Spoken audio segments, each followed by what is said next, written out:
Paging all shy lovers. Paging all shy lovers. My name is Janelle, and I'm here to talk about The Shy Season 6. Now, I've been a fan for forever, but something just told me this is a season to do it. So sit back, relax, get whatever stacks you need, and let's go over The Shy. I hope you guys watched the first episode already because this is what you would call a spoiler alert. But as we start to buckle down on what took place in episode 1, I got a question for you guys. Have you noticed that a lot of these shows start off with the running theme in the beginning of its episode? On this episode of The Shy, we got to look into the morning routines of everyone.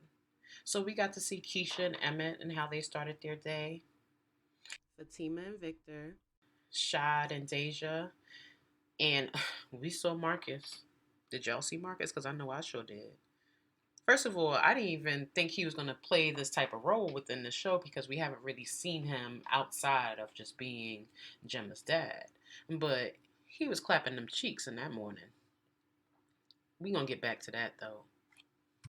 So the episode is kicked off with Keisha and Emmett.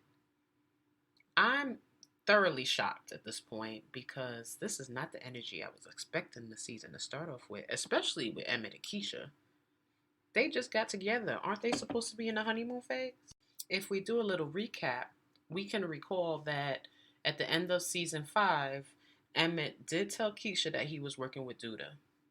Duda is not the guy that you want to do business with. He'll kill for nothing. He'll do anything. He is the devil. So I'm wondering if this played a role with the energy that we're seeing for Keisha. Because at this point, she just looks sick of him. She just looked like she don't want to be touched by him, kissed, nothing. It's so much tension, you could just cut it with the knife. And not only are they trying to get a quickie, but you also got the kids crying in the background. It just seemed like everything wasn't going for them in that morning. But we then notice what everyone's getting ready for. Emmett's getting ready for his grand opening at Smokey's today, and Keisha's getting ready for her interview. So it looked like they got a few wires crossed because now they're arguing about who's cooking breakfast and the urgency in which who needs to get in the shower first. At this point, get in the shower together and just keep it moving. But they just can't get this morning right. To me, it's a bad start to their day. Couldn't even get your nut. Next, we get to see Victor's morning routine, and Victor's having pillow talk with his girl Fatima. In this moment, we're seeing his nerves take the best of him. He is now in his head about what his future outcome for his city council campaign is going to be. Now, if you remember, Victor was running for city council last season, but he also dropped a bomb on his community by telling the truth about his fabricated relationship with Tiara and also his background. Because he told the truth, of course, now that you're actually running for city council, you do have to redeem yourself and also gain some trust back. So it looks like some time has passed where he has run for city council and it's slowly approaching the announcement stage, and he's just trying to determine what the outcome is going to be.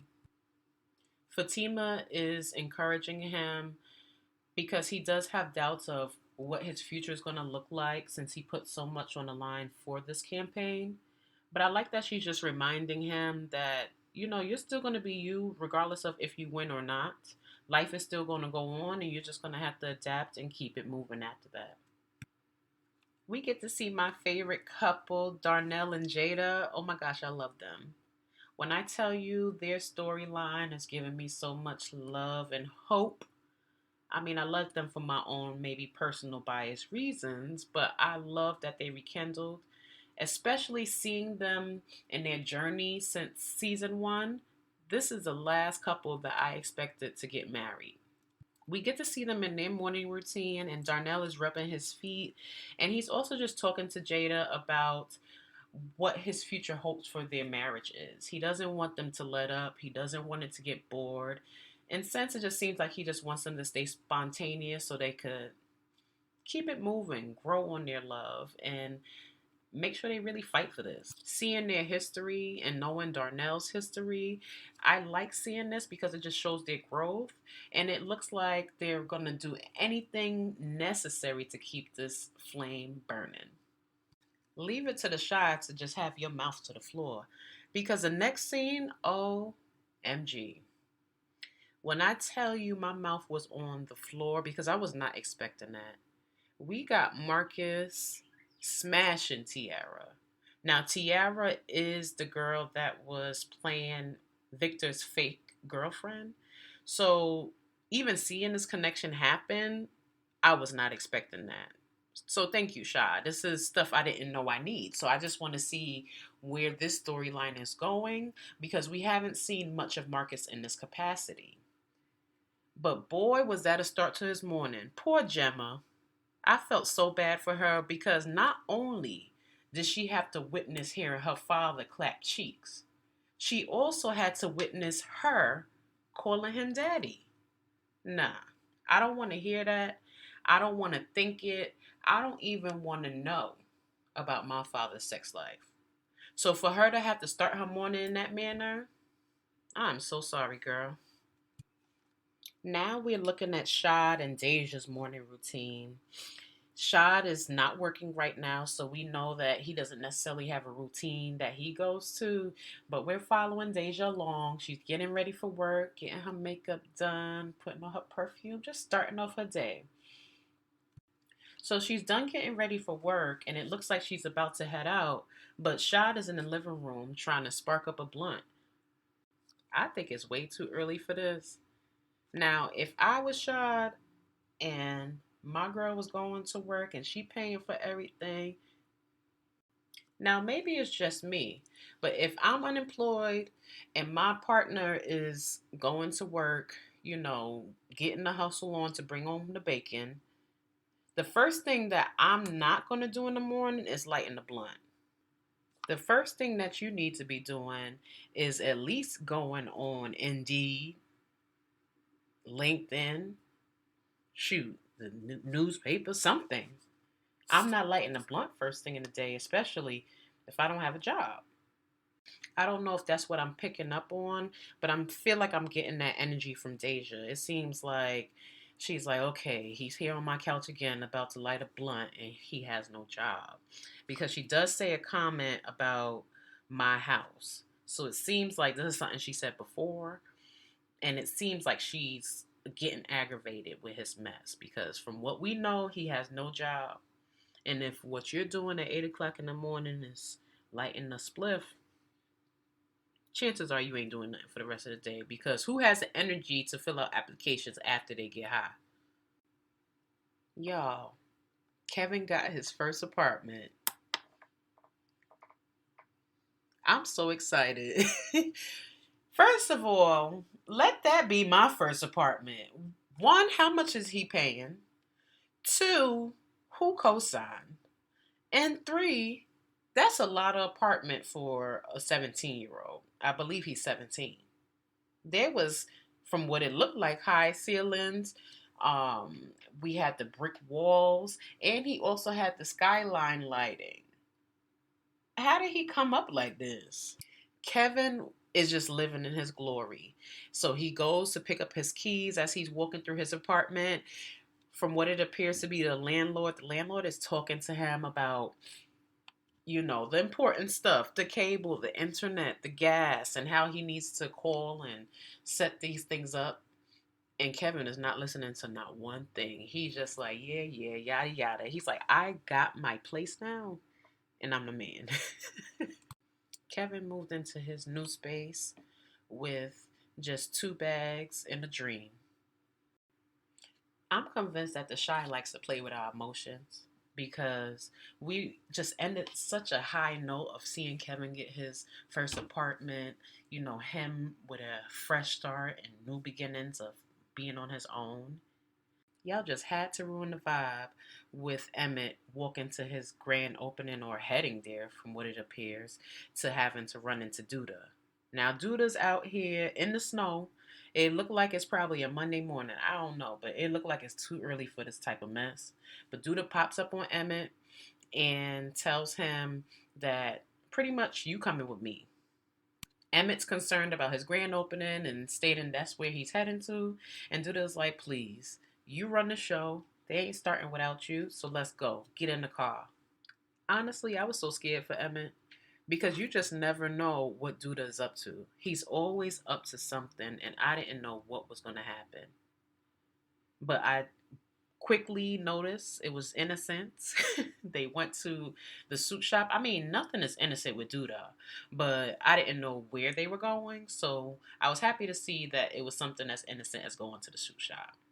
So they're shopping for suits. Emmett cleans up very nice. He finds a suit that he likes, and he's quickly reminded that his finances is not where it needs to be.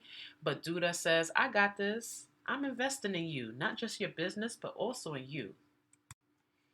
So Emmett and the rest of the crew, I believe it was Bakari, and a couple of others, they're trying on suits, and it quickly takes a turn because we're in season 6, episode 1, and not even 15 minutes in. 11 minutes and 19 seconds, we got a gun in my boy Emmett's hands. It was in this moment that he knew he fucked up. Emmett didn't know what to do with himself. He didn't know if he should put the gun down.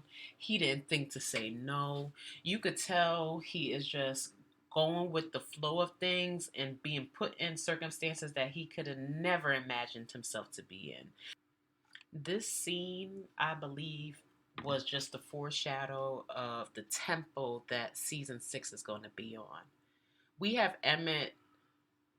Last season, Emmett was being very intentional with becoming a better man, a better father, a better husband.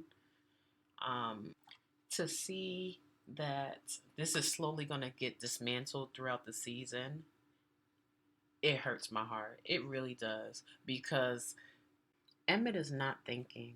Emmett is just seeing dollar signs, and he's not even trying to determine how he's gonna have to repay any of this.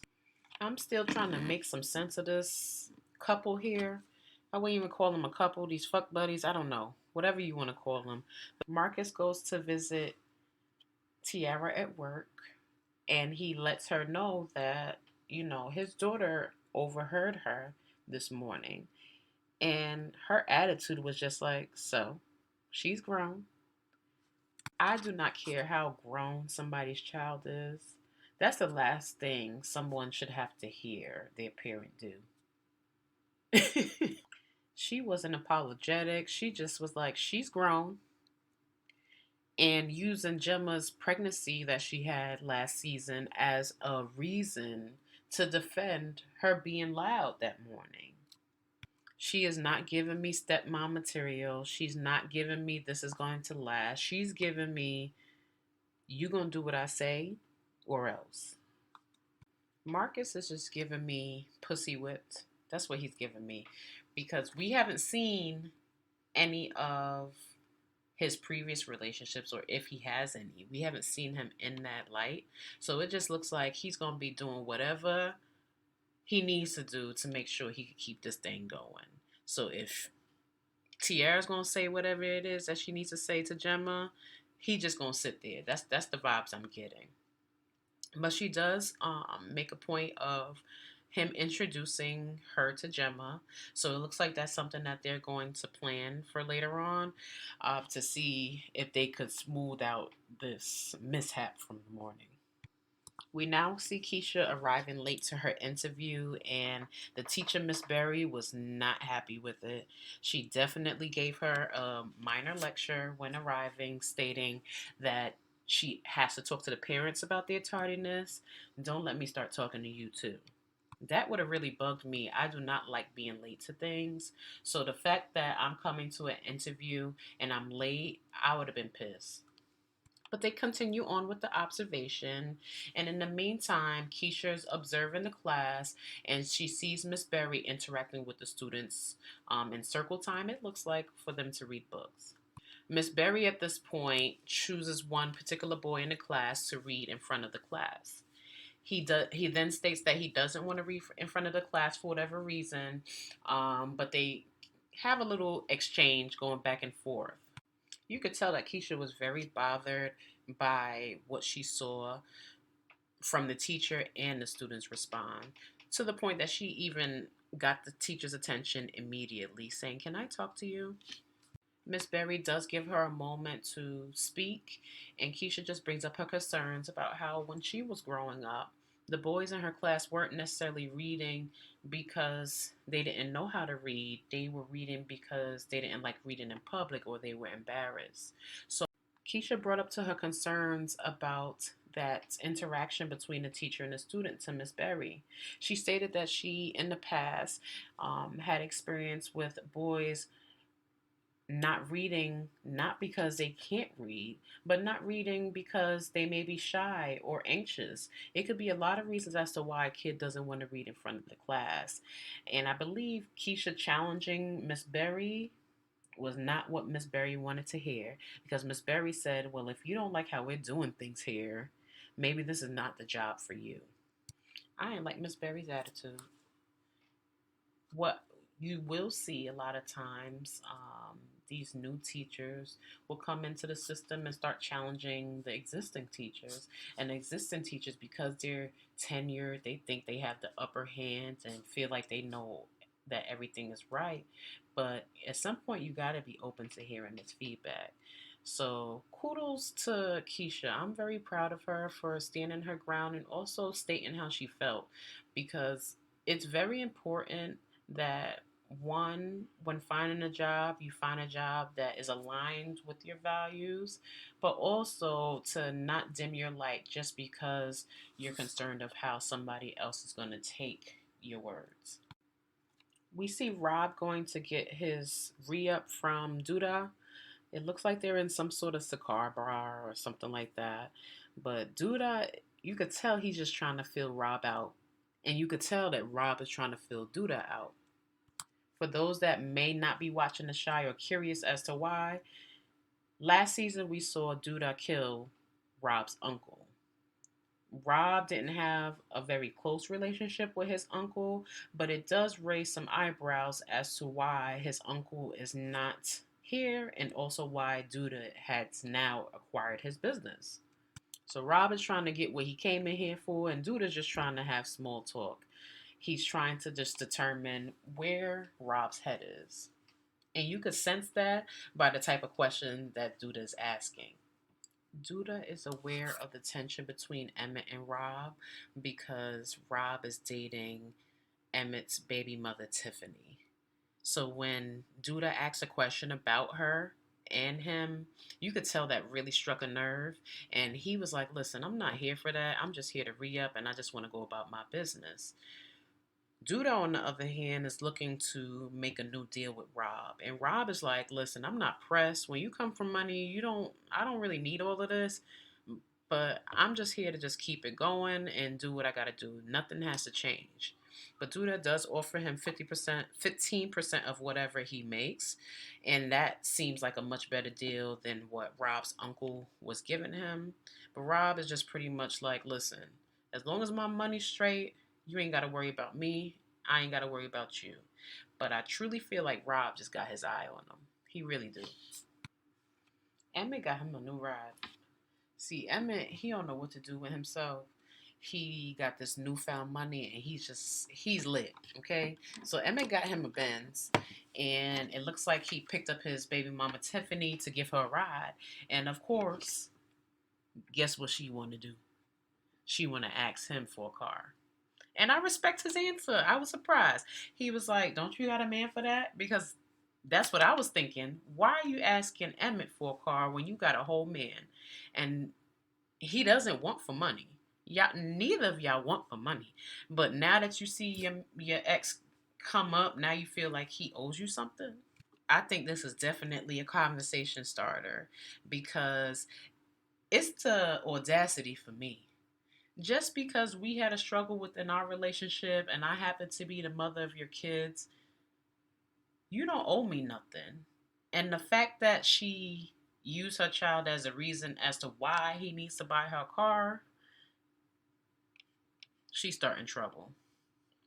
All I all I gotta say is, I hope Emmett speaks to Keisha, because now I feel like he gonna go running by her car. I truly feel that. But tell me your thoughts.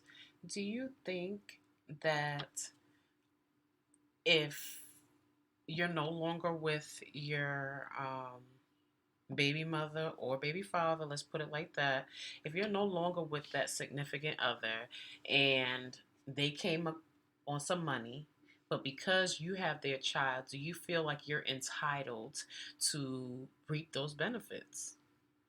Give me your thoughts. I don't know. Me personally, she should be asking her man. Like, that's no longer his responsibility. But we could be talking here for days. But y'all comment and let me know what y'all think, because we could probably have a side conversation about this. But let's keep going. Keisha actually goes to speak to the young student that had the conflict with Miss Berry. And we learned that he can read. And he actually can read very well. So that goes to prove Keisha's point that it's not always the lack of being able to read for these students. Some students are just shy or they don't want to be embarrassed. So I'm just so happy that Keisha was able to one prove a point, Miss Berry, because I don't like how you was giving Keisha an attitude earlier. Maybe you could learn some new things. How about that? Maybe you could learn from Keisha. Because you was coming with all that smoke and come to find out he could read. I hope Miss Berry learned a very valuable lesson. There's always room for growth. There's always ways to, meet the child where they're at. And I hope that Keisha actually gets this job because she showed a very valuable lesson to Miss Berry that day. We are finally at the grand opening, and Smokies looks brand new. When I tell you, it doesn't even look like the same restaurant that we've seen. So you could tell a lot of money has been put into this.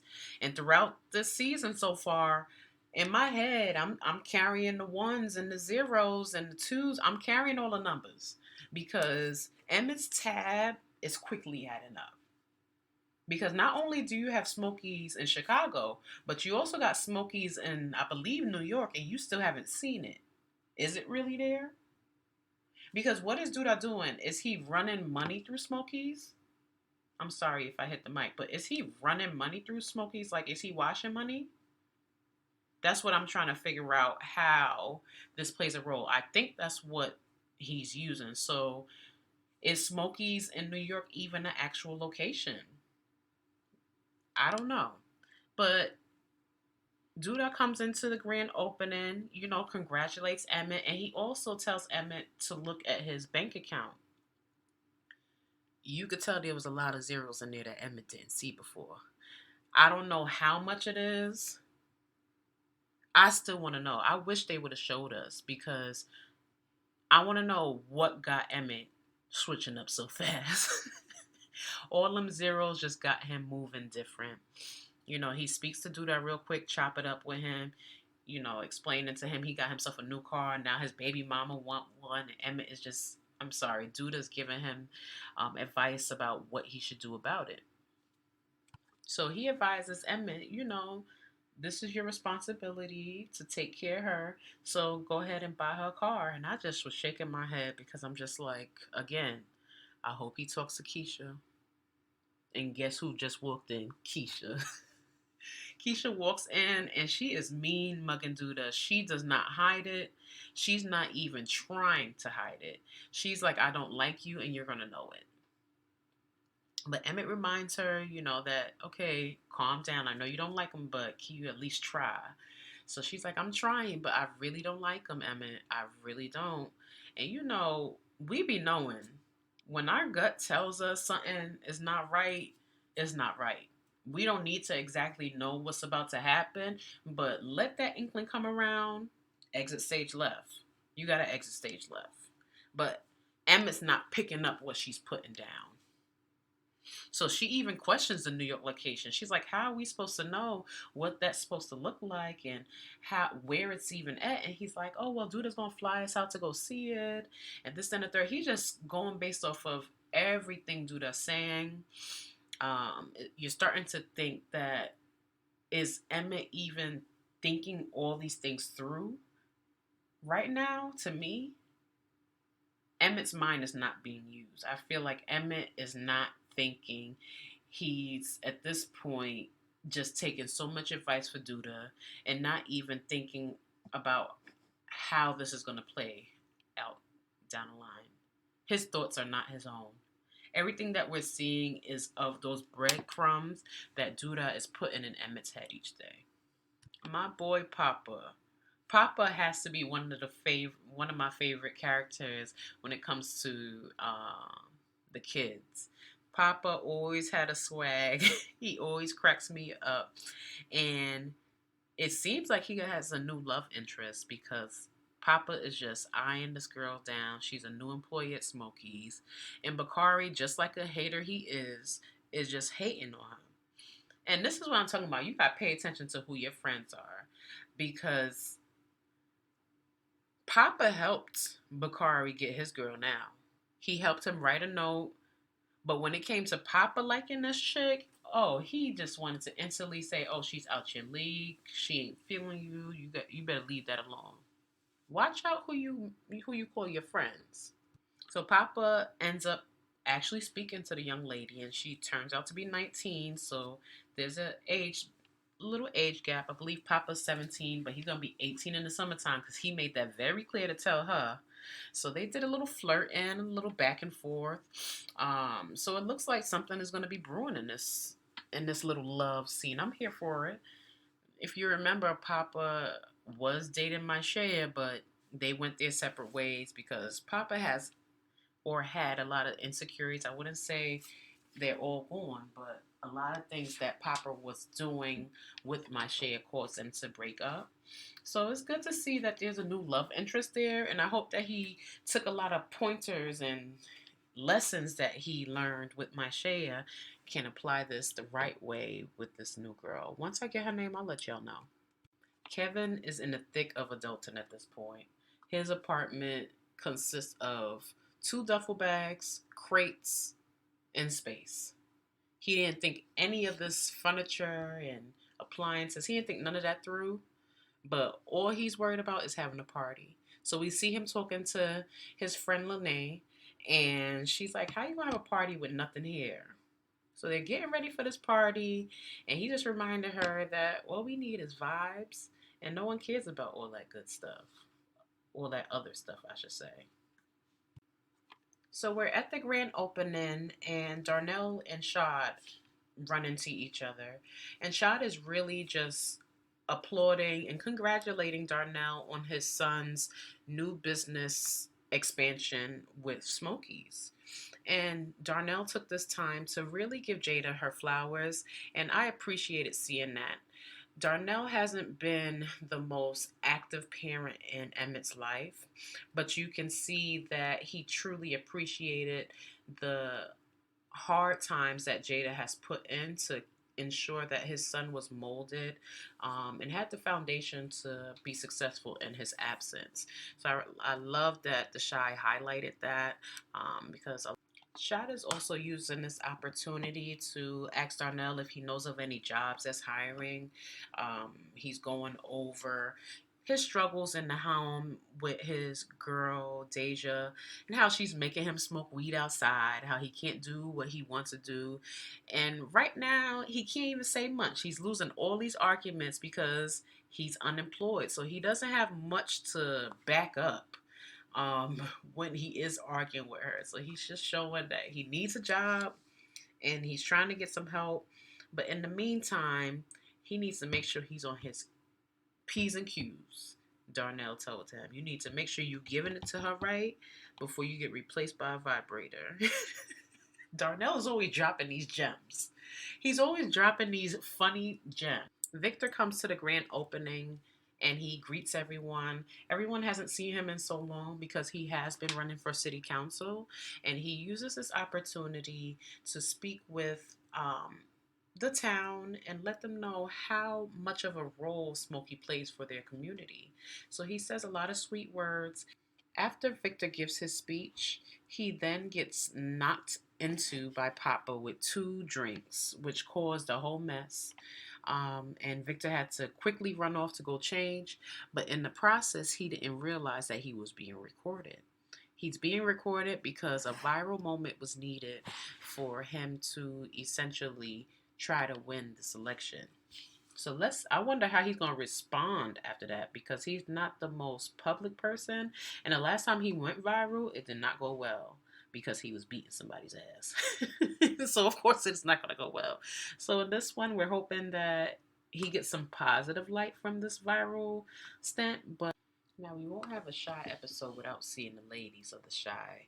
We got to see Jada, Dre, Tracy, and Nina all just sit down and catch up. You could tell that they're trying to just determine where everybody's at in their individual lives and, empower each other. It seems like Tracy's still very much so down about her breakup with Duda and how she's not quite sure if she wants to move on in her love life, but she's thinking that what is needed is some self care. Everybody is supportive of that, but they, just try to pick her brain to determine um, where she's at and how they could support her. Love is definitely a gamble, is definitely a risk. And that's what they were trying to remind her of. Don't give up on love. Just know that you have to just stay true to who you are and don't lower your standards for anyone.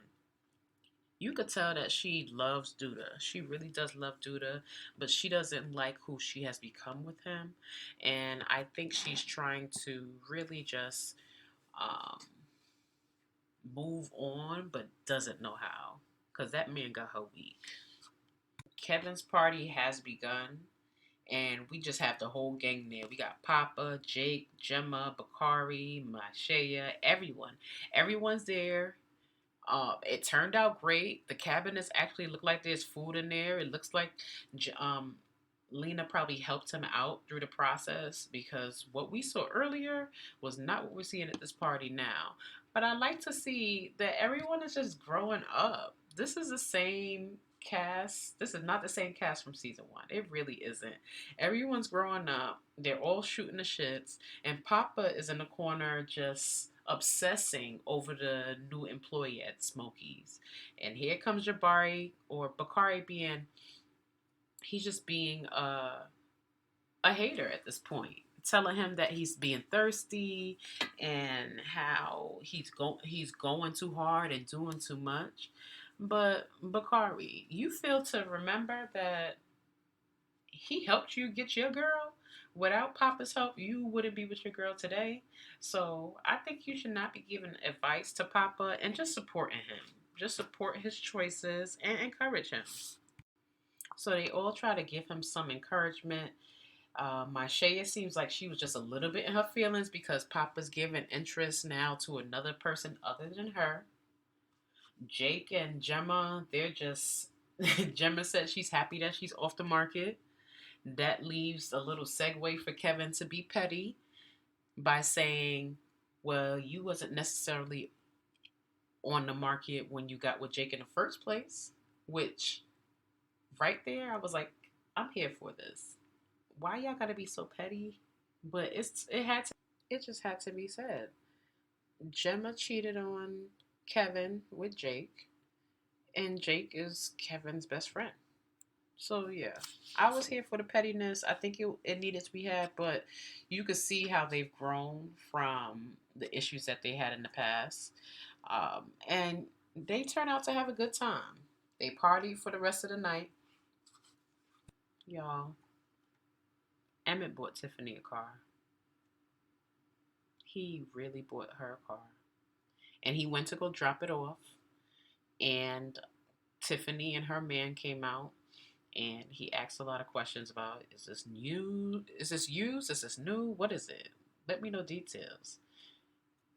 Rob said that's what's up, but you could tell his wheels were turning in his head. I really think this is so disrespectful. As I'm watching this unfold, I think it's disrespectful to Rob, and I think it's disrespectful to Keisha, and we still have not confirmed if Emmett has talked to Keisha about it. So we see Tiffany excited about her car. She's checking it out and she's about to go for a test drive. We gonna see if Keisha know. Lord have mercy. I pray that Keisha knows. Deja comes back from a day of work and she seems very aggravated.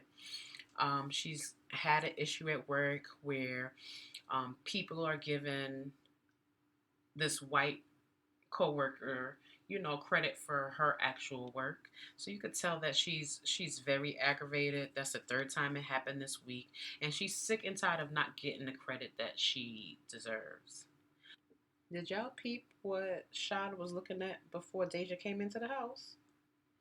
I hope this don't blow up in his face, but I have a feeling it's going to. I truly have a feeling it's going to. Before Deja walked in, Shad was on social media and he was looking at Tiara's account. For those that haven't seen The Shy, Tiara is um, Victor's fake girlfriend.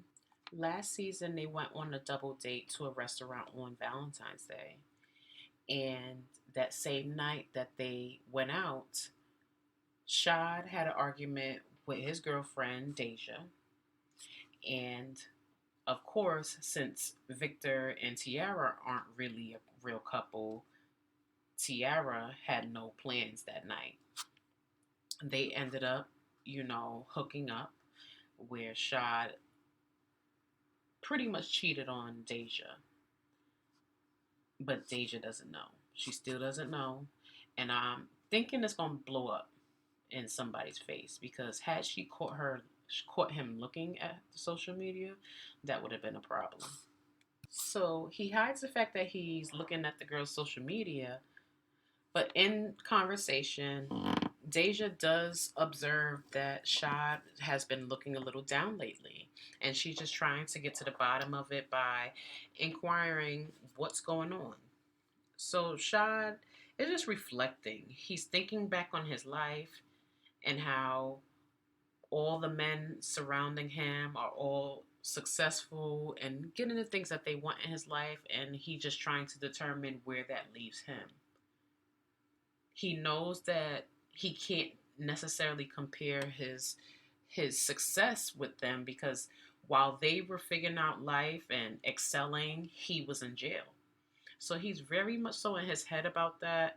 He's not sure what his future is going to look like. I'm sure he's feeling some type of way that his girl has to take care of every little thing. Um, and I'm sure he feels a bit discouraged because of his past, but you can see that it's weighing on him. And Deja's really trying to help lighten the mood, but also support him in any way that she can. But he's just trying to ensure her that he's okay. He's just trying to figure things out. I could only imagine how it would feel. You spend all this time in jail, you come out, and the surrounding people in your circle are all doing well, and you're just looking at your life like, dang, what am I going to do? Where's my success? Um, but I think he's doing everything that he's supposed to do. The fact that he has all of this success surrounding him is a great sign in itself because you are going to be a replica of your friends. So if he just determines what it is that he's going to do and with the support of all his boys, I'm sure he's going to get to where he needs to go. He just needs to determine how he's going to execute. We got introduced to a new character named Zay in this episode, and he was accompanied with Duda's Muscle. Now, for the life of me, I can't determine what this man's name is, so I'm hoping one of my listeners could let me know. He was wearing a red and black, like, what is it, a bomber jacket or a leather jacket? I'm trying to envision it right now, but I looked it up. I tried turning up the volume to see if anybody said his name. I just cannot determine it. But anywho, this guy and Zay is in the scene, and they were going to steal cars. And Zay, you know, pretty much called him basic because he wanted to steal, I believe, a Beamer.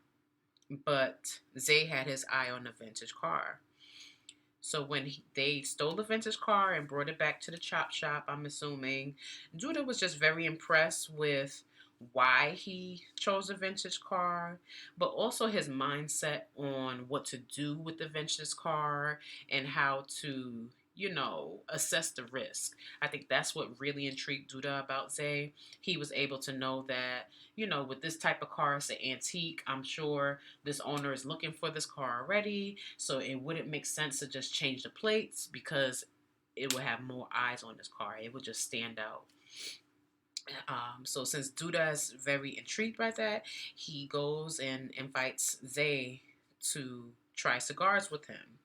We see Victor getting ready for an event this evening, and it looks like we're going to determine who is winning city council tonight. So I'm excited to see what it's going to be. It looks like his girl is not coming, but we quickly realize why. It seems as if she's been being selective on the type of events that she's going through.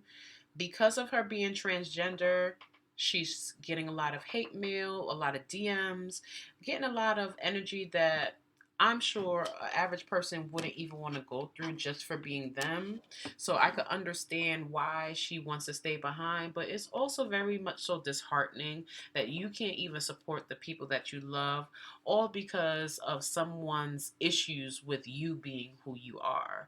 I don't fully understand. I can't say I can relate. Um, but what I can say is I gotta sleep with myself at night. So as long as I'm doing good, that's all I care about. I could care less with what people um, has to do or not doing or doing. That has nothing to do with me or my business. Unless you're paying my bills, it has nothing to do with me nor my business. So it sucks that she can't even really support her man how she wants to, off all because people have an issue with who she is. So she's wishing him well and just helping him finish up getting ready and really reassures him that she'll be okay. It's just something that she has to deal with. Um, and she's just letting him know that she supports him. Um, but as Victor's getting ready to leave and he's about to say his goodbyes, Victor is now noticing that he's gone viral on social media. At first, I'm sure he wanted to spaz, but when he realizes that it's good feedback and that is helping him on the polls, he quickly is okay with what he's seeing. But before, he was not having it. You could tell he wanted to blow up. But once he saw that he was getting good feedback, he just went on with what was going on and started heading to his event. The party at Kevin's is now officially over, and we see Kevin and Maisha cleaning up. First of all, whoever stays back to help you clean, they're the real MVP. Write their name down. Don't forget, they rocking for you. Because where everybody else at? Leaving the trash all in my new apartment. So she's helping him. They're starting to have a little small talk, but I'm getting a sense of love in the air the second Kevin asks Maisha about Papa. So he asks Maisha about Papa to see if there's still some feelings there, what's going on. And she's like, I just think we're better as friends. So I'm not really looking for Papa like that. But when he scooted over, I knew what time it was. The minute she said that, he slid over on the table a little bit just to get a little closer. And she had questions about his girl and where she was at. But that's when she learned that Kevin, that's where we all learned actually. We all learned that Simone dumped Kevin. And the craziest thing as to why she dumped him. She dumped Kevin because he was a Virgo and she couldn't date Virgos no more than 3 months. But if you know that, why are you still with me? Because y'all be using these horoscopes as the holy grail sometimes. I don't understand. But if you know that I'm the sign that states you can't date me past 3 months, why are we still dating? Why? I didn't understand that, but I also was cracking up when they said that because she was all about astrology. So I could truly hear her saying that. And I'm like, Dag, you just started in a relationship with me knowing that you wasn't gonna go past that third month? That's crazy. A lot of y'all be putting way too much into these horoscopes though. Y'all be putting way too much in these horoscopes. So Kevin and my share, they established that neither of them have any significant others. They're both single and they get a little closer and have a kiss. I do recall Kevin liking my share in the beginning of the series. So maybe they this is their time to really see where this can go. I'm excited for Kevin. He got his own place. He may have his new girlfriend. Let's watch this unfold. When I tell you I rolled my eyes when this scene came on, I rolled my eyes when it was confirmed. Keisha and Emmett are laying in the bed, and Keisha said, "The next time you decide to get your baby mother a car, I would appreciate if you could talk to me first." Woo! Oh man, I would have been tight. Why would he think that he could just make a purchase like this and not talk to Keisha? I'm not following. I really was hoping that Emmett was going to use the sense that God gave him to speak to his spouse. Now I get it. Do you need to ask for permission to spend your money? No. However, you are in a relationship with Keisha. It's already a weird dynamic because Keisha used to be really good friends with your baby mother, and now that you're dating, it makes it a little weird. But the fact that you didn't even have the consideration for Keisha's feelings in this moment, that's what I was more disappointed in. I truly feel that if Emmett would have came to Keisha and said, "Hey, Tiff is having these car troubles. I know it's not necessarily my responsibility, but with her being the mother of my child, I really want to make sure she has the decent means of transportation." I truly don't think Keisha would have had a problem with it. But the fact that he didn't give her the option, disrespectful. Yeah, that's disrespectful. He already moving crazy with all this other money. He's not thinking about how his moves are impacting, the people that love him. So I'm hoping that they could work this out, but it's not looking good right now because Keisha's telling him how she feels and wants to have a conversation about it. And Emmett, he's not really, I wouldn't say he's receptive for this conversation right now. I think he's in the mentality that, hey, it's my money. I'm going to do what I want.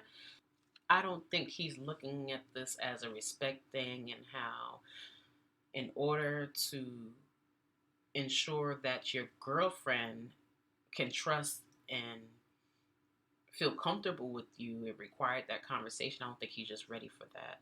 So Emmett up and left and said, "I'm going." He said, I don't want to talk about this now. I'm out. And didn't tell her where she's going. He didn't tell Keisha where he was going. I need to determine who wrote this script and I need to determine who directed the script. Because the placement of everything this episode had me cracking up. You got Emmett and Keisha here arguing about this said car, but then we get to the next scene and you got Rob fucking in the car. Leave it. That is shy, pure fashion right there. Leave it to the shy to have a random scene like this. I loved it because I know Rob had to have felt some type of way, but to me, that's true nigga fashion. Fuck his baby mother in the car that he bought her. Period. We did it, Joe. We did it, Joe. Victor has won for city council. Yay! He has now embarked a new journey. We're going to get to see what that's going to look like. We now know that his campaign manager is now going to be his chief of staff. But what I really enjoyed seeing was that Fatima actually, put her stuff aside and came to celebrate her man. So not only is your girl here to celebrate your moment, but I'm sure he's just feeling like he's on cloud nine right now. His dreams have come true, so we're going to see what that's going to look like and how his role as city council is going to help affect this community. Now, I've been Team Emmett. I really have since the beginning. I always liked Emmett, but he ain't too bright. I'm convinced. I'm convinced he ain't too bright. So you have a disagreement with your girl, you leave, and the first place you decide to go to is to meet up with Duda, the guy that essentially gave you the breadcrumb to create this mess, the guy that gave you the means to even be able to afford this, the guy that be killing people for less. This is where you decide to go? Come on, Emmett. Why would you go see Duda out of all people? I'm not going to sit here and try to make sense of it, but that's where he went, y'all.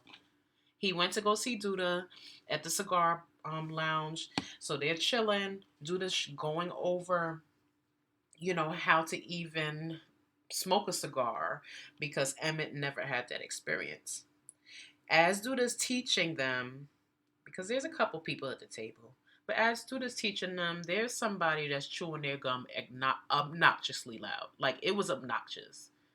The first time I watched the episode, I didn't really peep it. But when I watched it again, he was chomping down. Like, his gums was clapping, okay?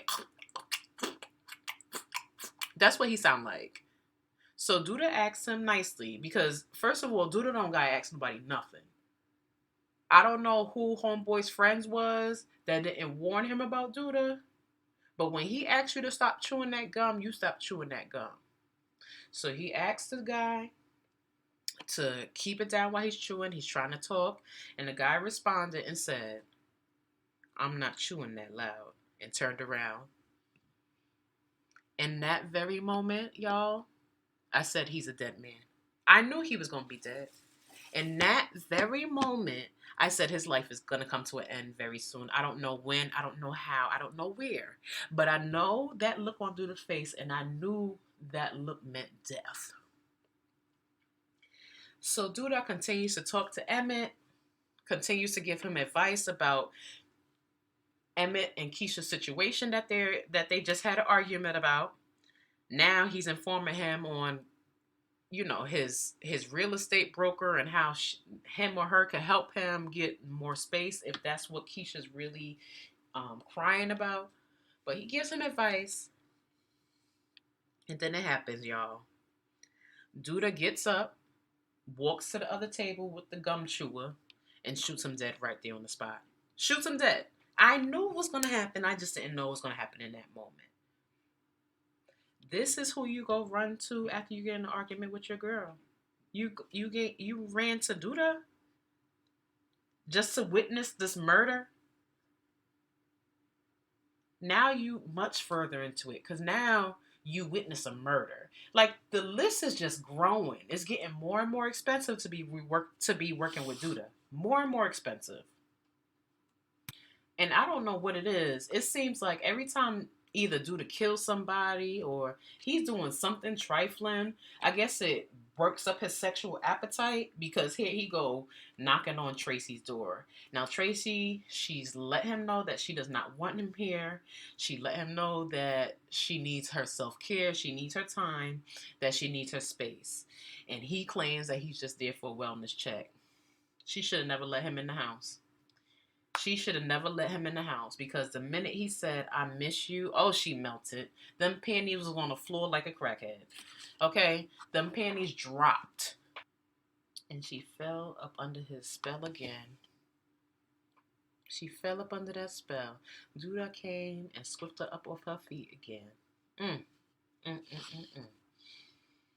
So we see they had a good old time because she wakes up, sun kissed. You could tell she probably had a long night with Duda. But he does leave her a message, and the message is just like, just like old time. He. No. Don't let that man back in there. Dealing with him is expensive for you, Tracy. You gonna either end up dead or you gonna end up in jail or something. Something gonna happen. You need to leave this man alone. And it's crazy because after you do something you're not supposed to be doing, it's like the universe gives you confirmation that you ain't supposed to be doing this, because we ended the show with seeing a post on social media by Eartha Kitt, her famous video viral clip that's been going around about compromising for love, falling in love for the right reasons, and fall in love for people deserving, fall in love for people that has the best interests in heart. And I think it was so ironic that when she opened her phone, that was the first message she saw for her morning, because she knows that she's constantly compromising. She knows that he's not a good guy. She knows that he murders people. She knows that he is no one that she's supposed to be with. But until she starts loving up on herself and really valuing who she is, Tracy gonna keep falling under his trap. So that was the show, y'all. And surprisingly, I left out some details. But that was the show. That was season 6, episode 1. But what do you think is gonna happen for the rest of the season? What's the tone gonna be? I'd like to hear your thoughts. My prediction for Keisha and Emmett this season, based off of what I'm seeing, they're not gonna last the season.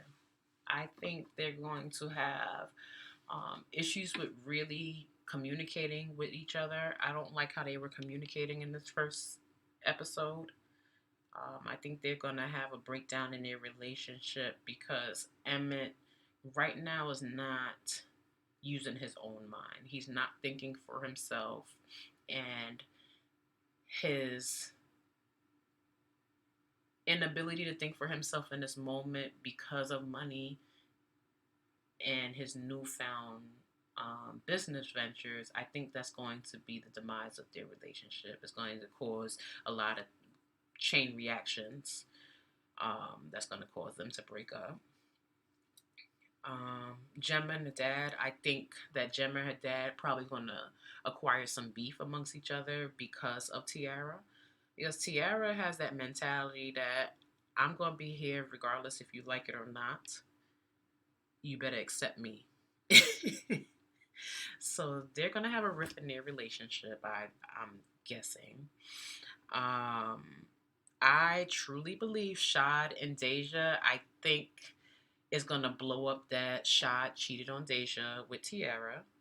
In some weird way, it's gonna all open up, and that's gonna be the downfall of their relationship.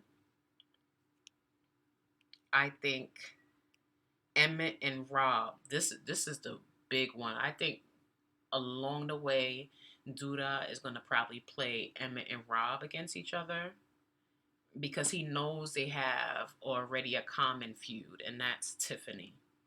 I think he's going to play them against each other some way, somehow, to get him further to what he's trying to accomplish. I don't know what it is, but he's just so evil. On the other hand, I do think that Rob is entertaining Duda just to get a better idea as to why he killed his uncle, or to prove that he killed his uncle so that he could help settle the score. I don't think Rob is at all just there for the money now. I think he wants revenge, and he may be just playing it cool so that Duda doesn't suspect that he's on to him. So there's a lot of moving pieces already now. But those are the main things. But tell me your thoughts. Tell me what you think. Um, I'm curious to hear your predictions, and maybe we could bring some up on the show. But In the meantime, I just hope that you enjoy. Leave a comment and tell me um, how you feel about the show. Subscribe, and I'll see you guys next week.